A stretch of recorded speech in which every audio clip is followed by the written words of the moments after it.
Ардактуу угармандар, саламатсыздарбы? Назарыңыздарда Күн башат программасы. Микрофонда мен Айтурган Сатиева. Өзүңүздөргө белгилүү болгондой эле биз мындан бир топ убакыт мурда албетте адвокаттар боюнча мыйзам долбоору тууралуу мыйзамы боюнча сүйлөшүп атып, жаңы кабыл алынган бир учкай белгилеп кеттик эле. Бул мамлекет кепилдеген юридикалык жардам мыйзам долбооруна киргизилип аткан өзгөрүүлөр, анын ичинде пара юрист деген бир түшүнүк бар болчу. Мына ушул мыйзам долбоору биринчи окууда кабыл алынып отурат. Бул октябрь айында болду. Негизи эле ошол пара юрист эмнени түшүндүрөт, андан коомчулукка кандай бир пайдасы бар деген суроолорубузга биз азыр жооп алганын турабыз. Ал үчүн студиябызга юстиция министринин орун басары Орозбек Сыдыков келип отурат. Саламатсызбы? Саламатсызбы. Бизге алгач ушул мыйзам долбоору жөнүндө түшүндүрүп берсеңиз. Эмнеге сунушталды, эмнеге киргизилип атат? Саламатсыздарбы, урматтуу радио угармандар.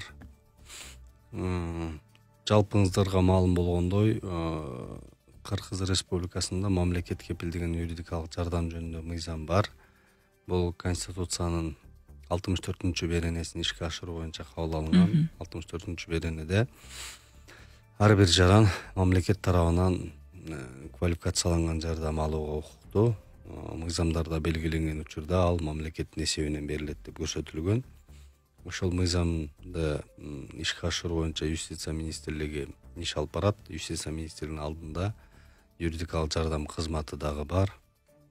Бул юридикалык жардам дегеле буга чейин ал борбор болуп иштеп келген. Анын эки функциясы бар болчу. Бул укуктук кеңеш берүү жана квалификацияланган жардам көрсөтүү. Бул кеңеш берүү, бул ОГЗК укуктук кеңештерди, багыттарды берүү, арыздаттанууларды түзүп берүү болсо, квалификацияланган юридикалык жардам бул кылмыш жаза, жарандык, административдик иштерди адвокаттуу берүү менен.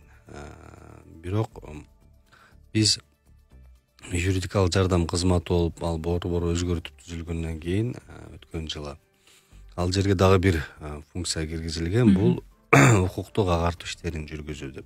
Эмне себептен укуктук агартуу иштерин киргиздик? Бул кабыл алынып аткан мыйзамдар, коомубузда болуп аткан өзгөрүүлөр, соттук укуктук реформалардын алкагында калктын калың катмарын укуктук жактан маалыматка эгедер кылуу, алардын ыйгарым укуктарын, милдеттерин билдирүү, ошондой эле керектөөчү коомдук мамилелер жөнгө салуудагы муктаждыгына жараша жанагы мыйзамдарды, актыларды билип туруусу, жана алардын колдоону билүүсү дегеле бул укуктук агартууну алып баруу бул чоң милдет да. Бул биздин өлкөбүздө дагы бул укуктук милдетти агартуу боюнча алгылыктуу иштер жөнгө салынып коюлду дагы.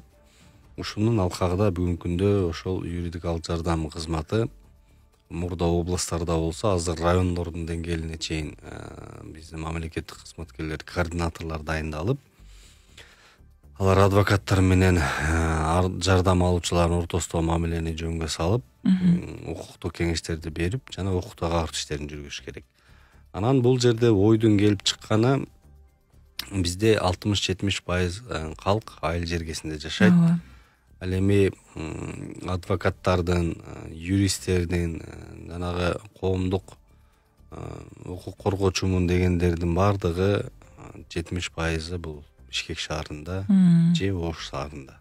Туурабы? Ооба, чоң шаарларда. Ал эми жөнөкөй эле укук бузуулар бул билбестиктен же маалымат жетпегендиктен бул айыл жергесинен бузулуп, ошол жактардан жанагы маселе ырып алып кетиши мүмкүн. Анткени биз дагы анализ кылып талдагандай 60-70% убагында туура укуктук кеңеш берилбегендиктен жанагы мөөнөттөрүн өтүп кетүү же башкача жолдор менен ишин баштап алып же туура эмес кишилерге кайрылып алып, жыйынтыгында анан жанагы бир топ укуктук маселелерди жарандар өздөрүнө пайда кылып алышы мүмкүн. Ошондуктан биз укуктук агартууну жүргүзүш керек.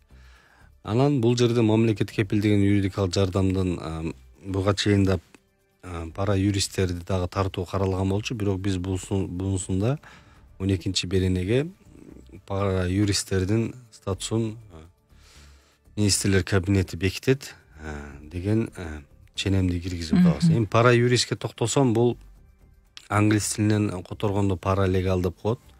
Бул жогорку юридикалык билимге эмес, адвокаттардай кыргызбаса да бир укуктук жаатындагы бир багыттар боюнча усулдарды, ыкмаларын билет. Ошол юристтердин, адвокаттардын жардамчысы болуп бир кеңеш берүү, багыт берүү же байланыштыруучу ролду ойнойт.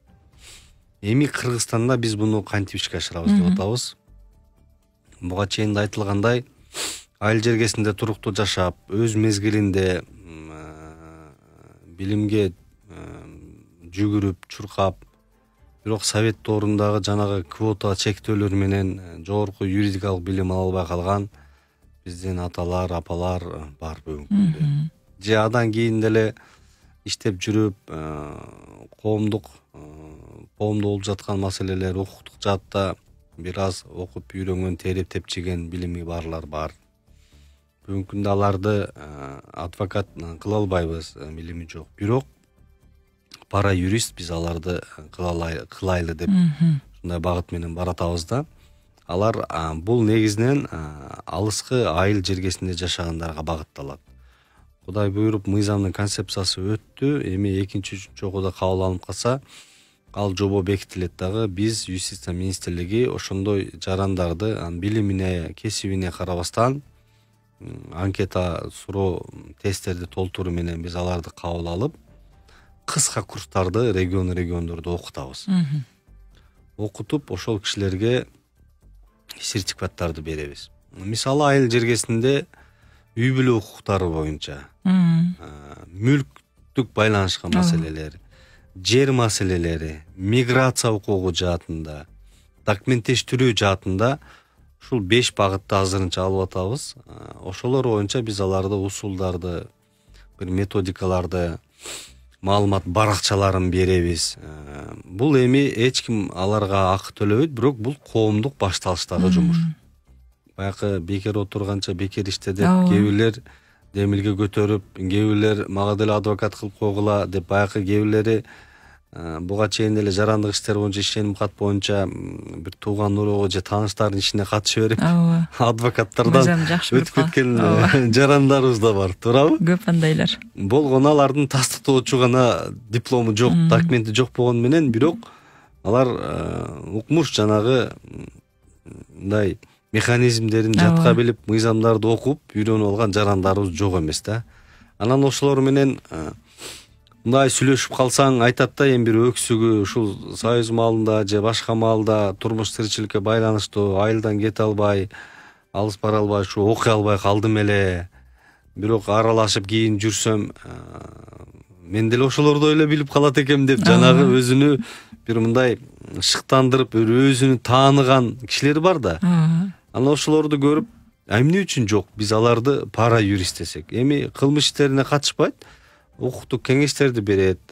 Алардын эмне пайдасы? Эми биринчиден жанагы кылым жаша, кылым оку дегендей, адам пенсияга чыгып же жашы өтсө деле маанилүү эмес да. Ал адам изденип, окуп, азыркы заман эми маалыматтуулуктун заманы болуп атат да. Ошого жараша биз аларды берип, алардын бир коомдук уюмун түзүп, башын бириктирип, окуу семинарларды уюштуруп жүргүзсөк, айыл жергесинде эмне болот? Бир укуктук маселе чыгып калса, азыр бизде бир таанышын же бир тууганын издей баштайт. Эми биз ошол жерлерде түшүндүрөбүз, жанагы айылдык чогулуштарда, жолугушууларда же мечиттерде деле бир ооз айтып кетишет. Бул деген биздин мисалы айылдашыбыз Асанов Үсөн пара юрист болуптур, укуктук маселелер болсо кайрылсаңар болот дейт. Бул дагы эми бул агарт иштери.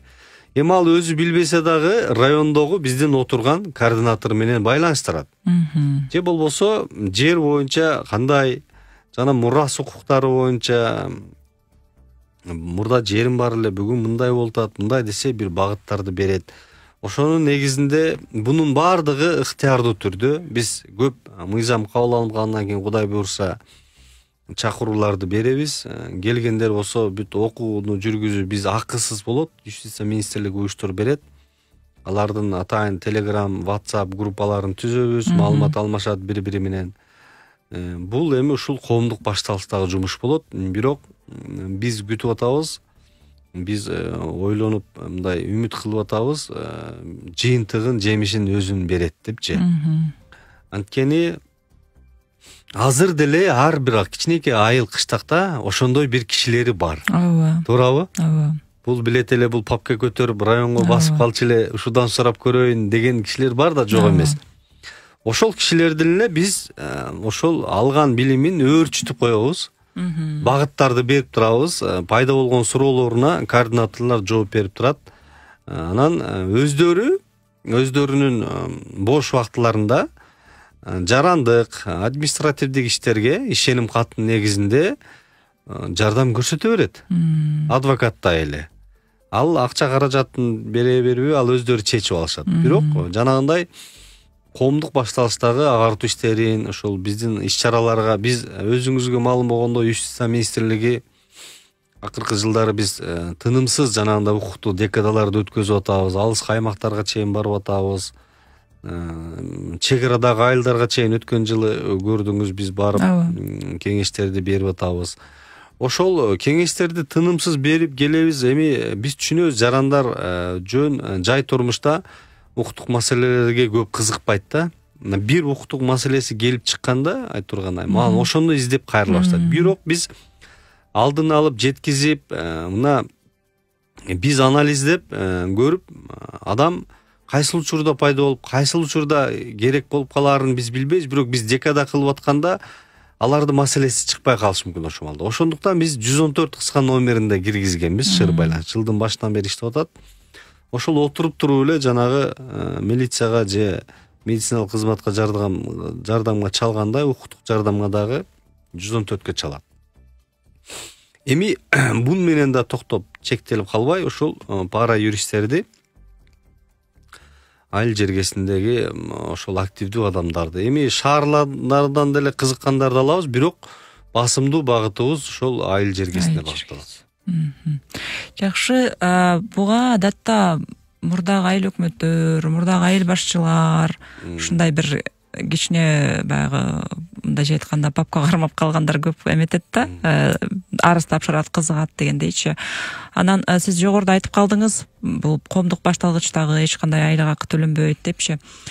Кандай бир прогноздоруңуздар бар? Баягы башымды ортуп жүрөм, акча төлөнбөсө деп эч ким келбей койбойбу дейм да. Эми биз чакырууларды жана жергиликтүү өз алдынча башкаруу органдары менен дагы иштешебиз. Азырынча биз элдин ортосунда анализдеп, жана региондорго чыкканда байкап көрүп, ошол жерден жана мен бир топ жолу чыкканда мага да келип, менин дипломум жок, бирок ушундай баягы өзүнө жана кошунам Салиманын мындай арызы, же болбосо тигинин Ташматтын мындай иши бар деп жазып алып атайын келгендери дагы бар да. Эми жок эмес, бар болот да. Анан биз ошого укуктук негиз түзүп, бир аянтча түзүп, окутабыз, башыңарды бириктиребиз десек, чакыруу болсо көп эле болот. Анан мейли келсин, каалаганы келет бизге. Эч минималдуу гана талаптар. Эч кандай неме жок. Келип окуткандан кийин биз аны айына же жумасына мончо жумуш аткар деп деле эч ким ага бир тапшырма бербейт. Эми окуп билим алып алган, бир наука алып алган адам жок дегенде өзүнүн үй бүлө мүчөлөрүнө, жок дегенде кошуналарына бир укуктуу кеңеш берет да. Туурабы? Анан биз алардын тизмесин чыгарып, атайын сайтка пара юристтер деп даректерин чыгарабыз. Анан коомдук бирикмесин түзөбүз. Алар бир окутуп коюу менен эле чектелбей, мисалы кандайдыр бир олуттуу бир коомдук жеке жана юридикалык жактардын ишине байланышкан мыйзам актылар кабыл алганда биз аларды утуруп окутуп турабыз. Ошодон алып маалымат кылабыз, бир тегерек столдорду коомдук бирикмесин уюштуруп турабыз. Ичинен активдүүлөр чыгып, өз ара башкаруу органдарын түзүп, мындай жөнгө салынып кетет деп атабыз. Анан ушундай эле окшоштук менен медиаторлор деген да бар да, бирок медиаторлордун да көпчүлүгү шаарда болуп атпайбы? Бишкек жана Ош шаарларында же Жалал абадда. Ал эми бул пара юристтер бул айлыга байланышканда. Эми жогорку юридикалык билимге ээ адвокат же медиатор, азыр биз нотариустерди да медиатор кылып койдук. Деген адам эми шаарга келет экен да көпчүлүгү эле. ооба. Туурабы? Бул эми экономикалык көз караштары мененби же бир карьералык же кызматтык себептерден ми келет экен. А бизге ошол айылда туруктуу жашаган, мурда иштеп жүргөн, же иштебесе деле бир мындай ой жүгүртүүсү бар, логикасы бар, бир билимдүү, күндө үйдө жатып китеп окуп койгон адамдар бар да. Ооба. Ошолорду эле топтойбуз.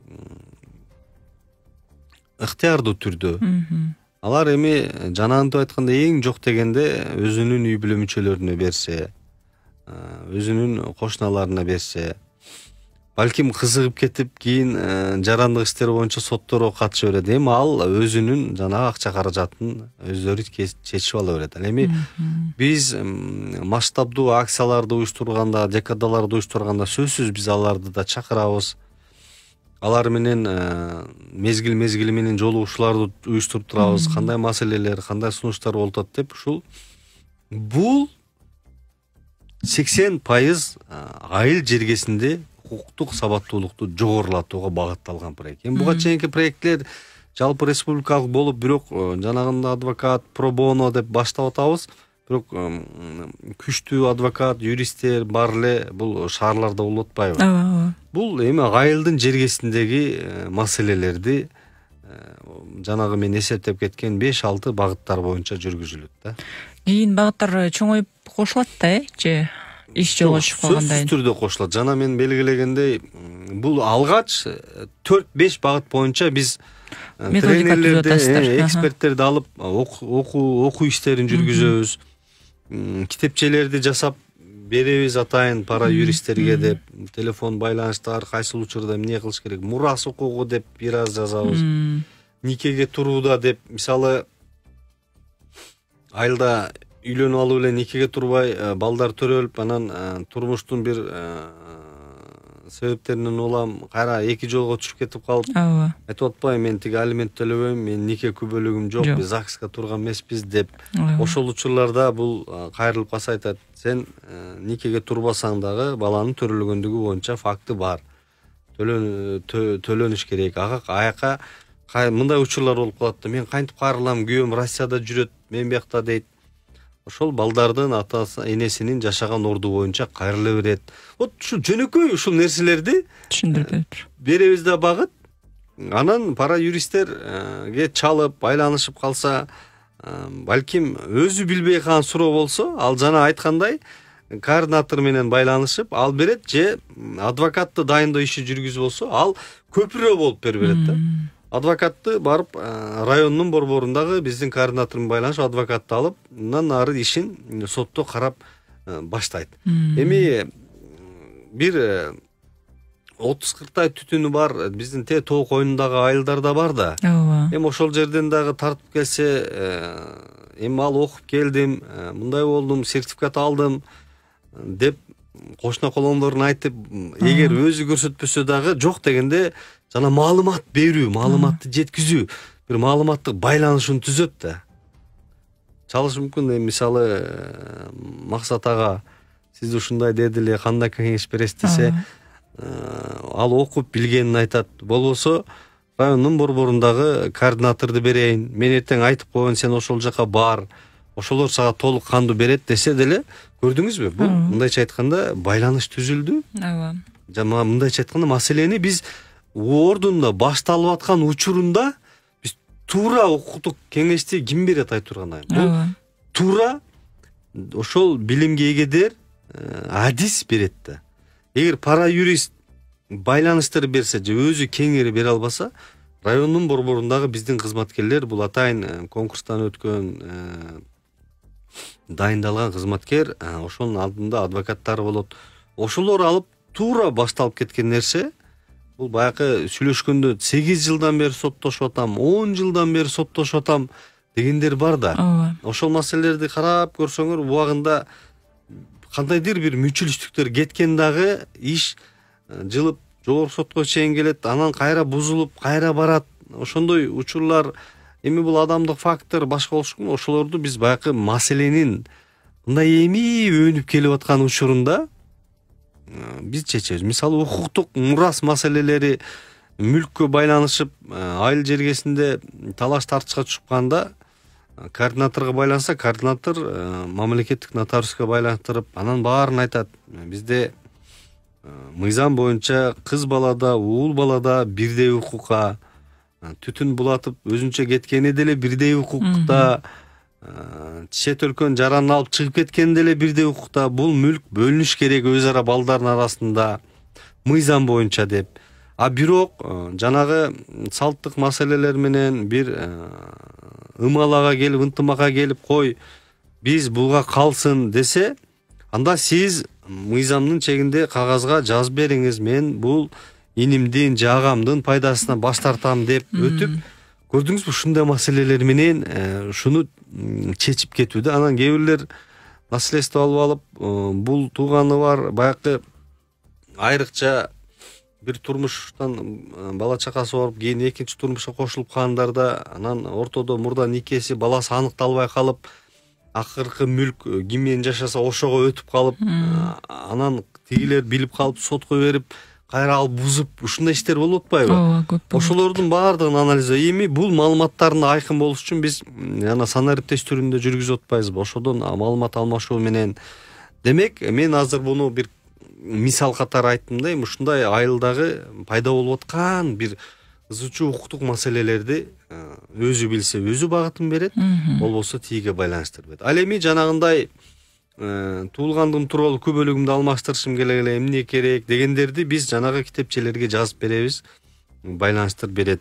Сотко кайрылыш керек, аксакалдар соты эмнени чечет, кайсы учурда кайсы сотко, баягы мамлекеттик башка кепилдеген программалар боюнча айтабыз, жанагы ооруп аткандар, башкалар болсо кайсыл учурда кайсы органга кайрылса эмне кыла алат дегендерди. Демек, мындайча айтканда, эми Кудайым буйрса биринчи окуудан отуп башталып атабыз, бирок келечекте бул өзүнүн жемишин берет, Кудай буйрса. Ооба. Бул баягы мамлекеттик кызматкерлердин канчалык бир деңгээлде коррупцияга аралашышында алдын алат болуш керек дегеним, мисалы, азыр билбейм кандай болуп калды, мындан 3-4 жыл мурда эле жанагы атын оолу кызы дегендерин ова кылып өзгөртүп айылда ушундай паспорт алмаштыргандар көбөйүп кеткен. Айрым жерлерде ошол мыйзамда бекер көрсөтүлгөн менен айрым жерлерде акча алып, аны жөнөкөй эл билбей эле, кадыресе эле төлөп эле алып келишкен да, анан билгендери ошол юристтерге чалып сурап, анан мен өзүм көргөм, бул бекер турбайбы деп таң калгандардычы, 5000 сом берген болчумун, 15000 сом берген болчумун деген сыяктуучу. Ушундай жерлерде абдан жакшы жардам берсе керек. Кызмат акыларды. Окутуп атканда райондун борборундагы координатор менен иштешкенде, ошондой жанагыл документтерди алуу, мурас укугун алуу, нотариуске баруу, же тигилердин канча мамлекетке алым төлөйсүң, канчасы сага акыс жасалыш керек.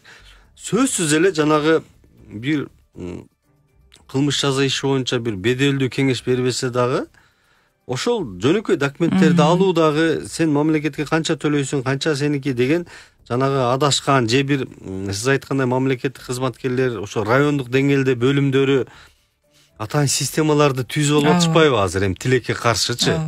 Эми коррупцияга каршы күрөштөр болуп атат, айтылып атат, бирок ошол райондук деңгээлде бир бөлүмчөлөрдү атайын баягы мындай өзүнүн бир ошол кызматтагысынан бир пайдаланып, бир система түзүп, пособияга чыгаруу, пенсияга чыгаруу, жерге документ алууларда мынча сом эле берип койсоңуз, анан мен бүтүрүп коем, сиз үйүңүзгө бара бериңиз деген учурлар азыр деле көп да. Ошолорду эми бул адамдын биринчи дүйнө таанымы, тарбиясынан. Ошол мамлекет кепилдеп берип аткан, мамлекет берип аткан акысыз кызматтарды сен аны мамлекет кызматкер болуп туруп аны айтпай жашырып, өзүң андан артыкча бир пайда табам деп кылган, бул деле бул чыккынчылык. Чыккынчылык бул адамдын өтө дүйнө таанымын пастыгын дагы билдирет. Эми бечара келип атса, коюн сатып, күрүчүн сатып, же жүгөрүсүн сатып, же буудайын сатып, же малын сатып, козусун сатып, эми айылда тирлик ошондой. Анан келсе, аны карап, ушул оңой эле бүтүп кете турган нерсени аяка бар, анан бияка бар деп жүдөтүп, же мынчаны төлөп койсоң өзүм эле кылмакмын деп пенсия пособияда дагы айрыкча жанагы эски техникаң бар экен деп аны мыйзамда жылдары эски болсо кирбейт бул деген жерлери да бар да өзүчө. Жыл сайын жаңылашып турбайт. Каттаса аны көрө калып, билбейм сен трактор деп турат, мага болбойт деп. Атайын жанагы акча алып. Жеңилдетилген нерсени жашырып, бир оорлоштурган нерсени сунуштап акча алса, бул билбейм, бул мындайча айтканда ошолордун деле бир кесири тиет назарычы. Нааразыкан. Эми ушул тема айтылып кандай, ошол как раз биз ошолорду жер алган, пособие, пенсия эмне кылат, кандай деген баягы маалымат китепчелерге жайгаштырып, окутканда да ошолорго берип, айылда мисалы өмүр бою эле дыйканчылык менен кылып келип, жер салыгын төлөп мынтип кеп кантип чыгат, анда мынча эле чыгасың, мындай болот деген багыттамаларды берип кылабыз. Анан ал унутуп калышы мүмкүн. Ал билбей калса, толугураак менден маалыматты ал деп туруп, тиги координаторго байланыштырып, же биздин азыр мына координаторлор райондогу жакшы иштеп атат. Ушундай маселелерде министрлер кабинетинин 5-майда дагы токтому чыккан, өз ара жанагы жардамдашууну жөнгө салуу боюнча мамлекет. Биздин координатор бүгүнкү күндө ошондойлорду колунан жетелеп эле барып, социалдык фондго, социалдык өнүктүрүү башкармалыгына алып барып, мына кайрылган, бунун укугу мындай деп бүгүнкү күндө кызмат көрсөтүп атат. Демек, мындан ары ошол айылдык деңгээлде ошондой кишилерди биз пайда кылышыбыз керек. Ооба. Пара юристтер ошол кызматты жакшы аткарууда чоң салым кошот болуш керек. Бир гана алардын баягы биздин кыргыздын бул бир мүнөзүбүздө бар, колуна кагаз карма, мындай бийликти жакшы көрөт. Мисал катары айтып кетким келет, бул биздин Акыйкатчы институту миграция маселесинде бир жардам көрсөтөлү деп соңку учурларда өзгөчө жана синтетикалык наркотика боюнча көп түшкөндөр көбөйүп кеткендиктен ошол каалап сиз айткандай бир аз мүмкүнчүлүгү бар, билими бар адамдарга Акыйкатчы институтунун кандай деп кеңешчисиби, кызматкериби деген айтор штаттан сырткаркы бир коомдук башталгычтагы кызматкери деген корочкаларды таратып берип салганда, бул Москва шаарында эле толтура бир калп айтпасам 50-ге жакын болчу. Анан кече жакында Акыйкатчы өзү интервьюга келип күлүп атпайбы, биз кыргыздар ушунчалык бийликти жакшы көрөт экенбиз, тилекке каршы жакшы кылган жумуштар да аябай көп болду дейт. Бирок көп учурларда керек эмес эле жерлерди, мисалы ГАИ менен же элчиликке барып алып деле мен Акыйкатчы институтунун кызматкери болом деп баягы корочкасын көрсөтүпчү, мындайча айтканда өзүнүн укугунан аша чаап колдонуу.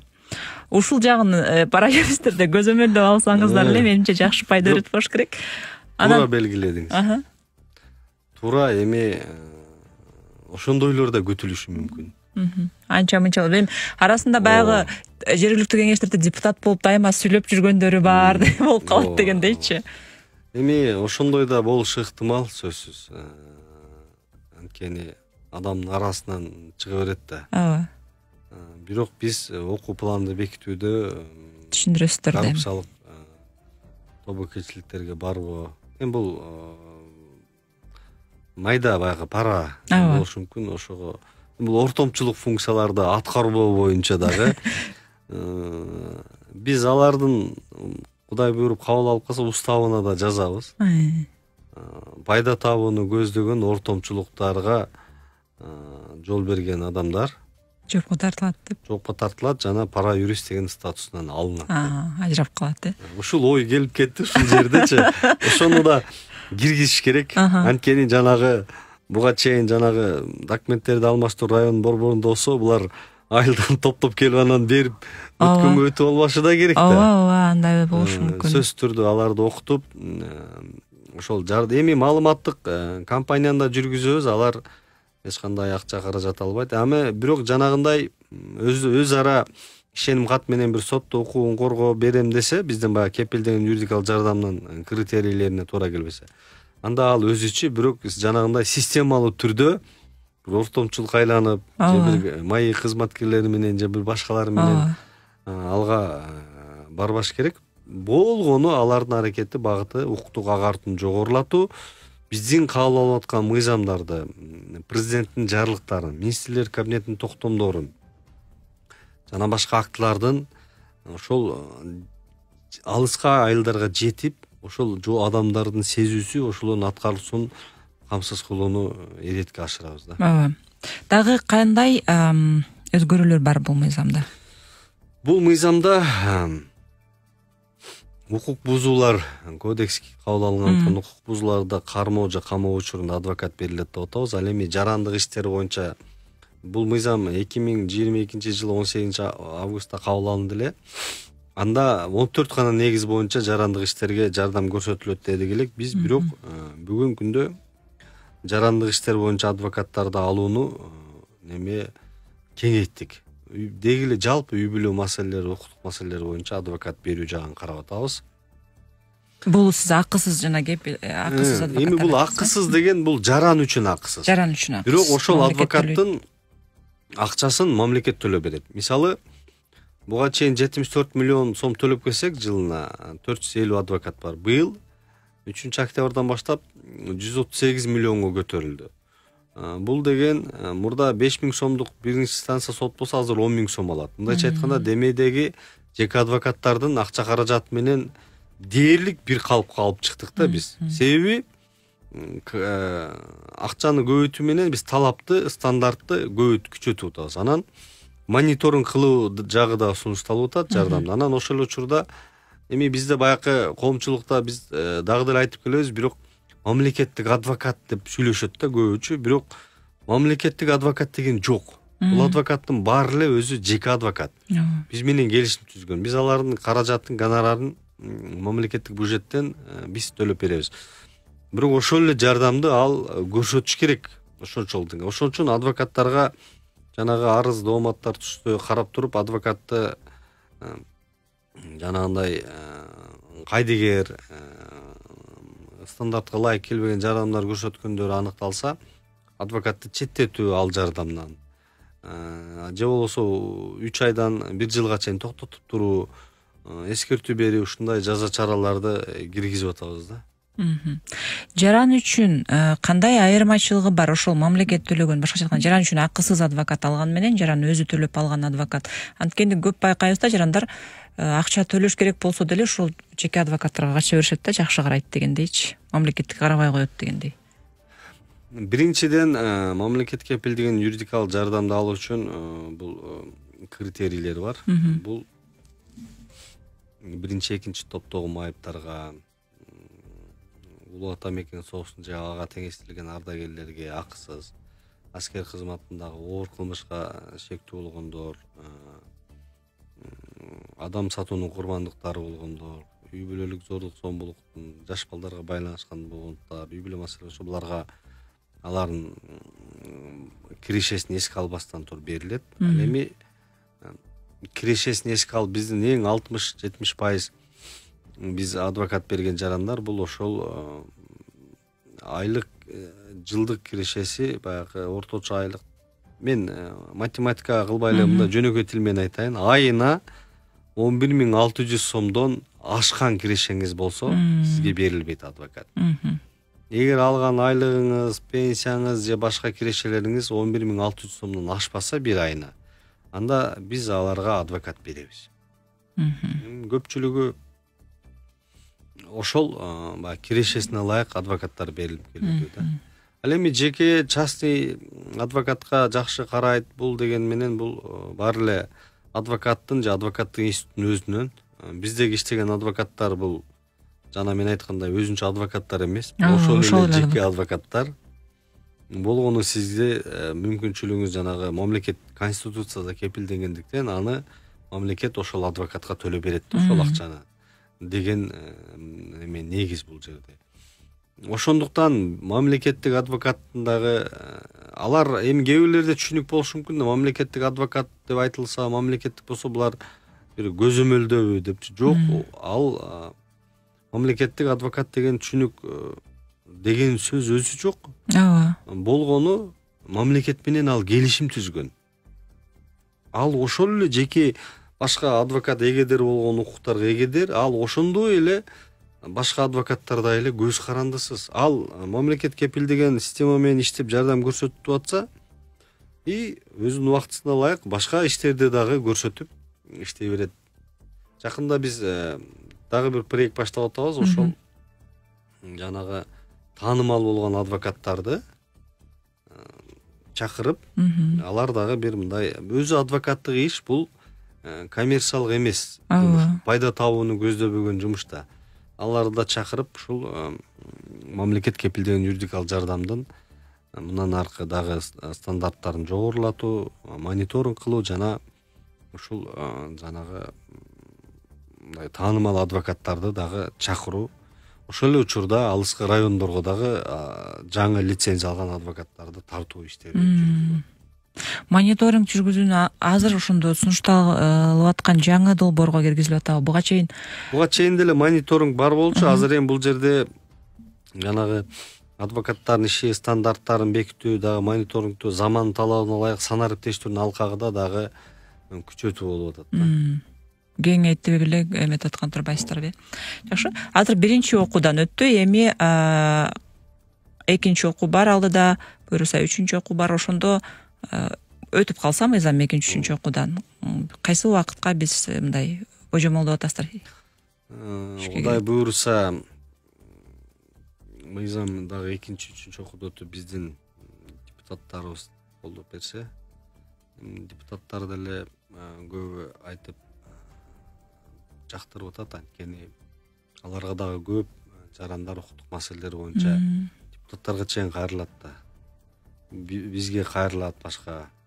Эми бул мыйзам ченемдүү көрүнүш, бара-бара биз ушу агартуу менен ушул райондун тең алыскы деңгээл, айыл өкмөтүнүн деңгээлинде дагы ар бир адис өзүнүн функциясын так аткаруу, ошол жана мен 5-майда токтом бекитилди дегендей, ошол өз ара кызматташуунун тартиби да бекитилген, ошолор менен байланыштырып, мындайча айтканда маселенин пайда болуп аткан учурунда чечүүнү жөнгө салуу болот. Эми мыйзам кабыл алынып калса, ага чейин материалдар даярлап, тренерлерди, лекторлорду даярлап, бир жаз айларынан баштап Кудай буйрса башталат. Лекторлор ким болот, тренерлер ким болот, методиканы түзгөнгө жетишип атасыздар, бул аябай чоң жумуш го. Ооба, эми азыр мыйзам долбоору биринчи окуудан өткөндө концепциясы жактырылат да. Экинчи окууда сунуштар ошол концепциянын алкагында берилет. Үчүнчү окууда редакциялык мүнөздөө гана болот да. Азыр эми биринчи окуудан концепция өттү да. Биз буга удаа эле иштерди баштап атабыз. Лекторлор, эксперттер негизинен биздин кызматкерлерден болот. Материалдарды даярлоо башка биздин өнөктөштөр бар. Эл аралык уюмдар, башка биз өзүбүздүн каражаттардан басып чыгарылат. Ал эми окутуу иштерин жүргүзүү мына эми ошол күндөрү келип калса, мен өзүм да барып окутуу иштерин жүргүзөйүн деп атабыз. Өзүңүздөрдүн адистер болуп турбайбы? Өзүнүн адистер, биздин юридикалык жардам кызматынын төрагасы биз барып окутуу жүргүзүп, республика боюнча графиктерди бекитип, алдын ала бир ай мурун чакырууларды жүргүзүп, ушинтип буйрса, ушу жаз жайларга барып бул толук кандуу иштеп баштайт. Бул жерде юридикалык факультеттердин жогорку курстардын студенттери деле өздөрүнүн айылдарында пара юрист болсо болчу да экен, бир чети тажрыйба болот, бир чети студенттерди да чакыра беребиз. Эч неме жок. Эч чектөө жок. Жакшы. Айылда отурган келиндерди да окутуп чыгабыз. Мугалимдер кааласа аларды окутуп чыгабыз. Кимдер пара юрист боло албайт? Ушул суроону да берейинчи. Каалоосу бар, мисалы силерге келип алды, бирок силер кимдерди өткөрбөйсүздөр? Эми мисалы биз журналистикада радио десем баары жарайт экен, жакшы жазат экенсиң, бирок сенин үнүң радиого жарабай атат деген сыяктуу айтабыз да. Азырынча жобо иштелип чыга элек, бирок мен долбоорун айтсам, азырынча психикалык, наркологиялык диспансерде каттоодо тургандар боло албайт. Кош жаранды бизде кош жарандыктан түшүнүк жок. Башка мамлекеттин жарандары, бирок этникалык кыргыздарчы? Боло берет. Боло берет да. Кайрылмандарды башкалар болсо, аларга чектөө жок. Тескерисинче ушул мыйзамга аз депутаттардын сунушу менен биргеликте иштеп биз кайрылмандарды да киргизип атабыз. Пара юрист катары эмес, мамлекеттик кепилдеген юридикалык жардамды алууда кайрылмандарга буга чейин кылмыш иштери боюнча бар болчу, бирок жарандык иштерге дагы ушул кайрылмандарга берели депчи. Кайрылмандарды киргизип атабыз. Ал эми кайрылмандардын ичинен чыгып бирөө мен бара юрист болом десе, ага эч кандай чектөө жок. Минималдуу талаптар өздүгүн аныктаган документи болуш керек. Ден соолук мүмкүнчүлүк бериш керек. Ден соолугунун мүмкүнчүлүгү бериш керек. Жаштык чектөө жок. Жаш чектөө жок эч кандай. Эми сөзсүз түрдө 18 жаштан кийин аракетке жөнөмдүү болгондон кийин анан соттуулугу боюнча эми карап чыгабыз. Кандай иштер боюнча болгон. Анан өтө эле оор бир көп ири суммадагы мошенниктер болуп калса, баягы кайра соттолгон. Эми аларды биз талкуулап карап чыгып бекитебиз. Бирок талаптар өтө минималдуу. Жөнөкөй. Жакшы, буюрса бул биздин негизи жогорку билим талап кылбайбыз. Талап кылынбайт. Ошол эми айыл жергесинде ошол нерсени атсак көп жарандар качып алат. Мындай жол менен биздин шаардан тескерисинче айылга кетип башташат го. Айылда депутат болгон келсе дагы жогорку билим талап кылынбайт. Айылда пара юрист болом десең дагы бийлик айыл жергесинде тескерисинче бийликтин өкүлү болуп алыш ушундай оңойлоп баратат да жылдан жылга. Бизде баягы ички миграция күчөгөн сайын мүмкүнчүлүктөр берилет. Мамлекеттик же муниципалдык кызматка кирбейт, булар коомдук башталыштагы эле. Эми жанагы айткандай булар ыктыярдуу түрдө. Ооба. Эми жок дегенде бир 1000ден 1,5 миңдей пара юрист окутуп койсок дагы бул укуктук агартууга салынат.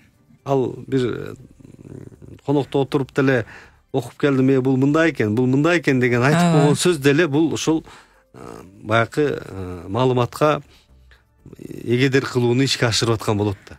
Биринчи кезекте баягы айтып коюшат го, ооруну алдын алуу алдаганча жеңил депчи. Ошол сыяктуу кылмыштын алдын алуу максаты кылмыштын алдын алуу, бир мыйзам бузуунун алдын алуу. Биздин азыр чыгып аткан блогерлер бар го. Алар да кайрылса, себеби бир аз юридикалык билимге, усулга ээ болуп алса, эч тоскоолдук кылбайт да.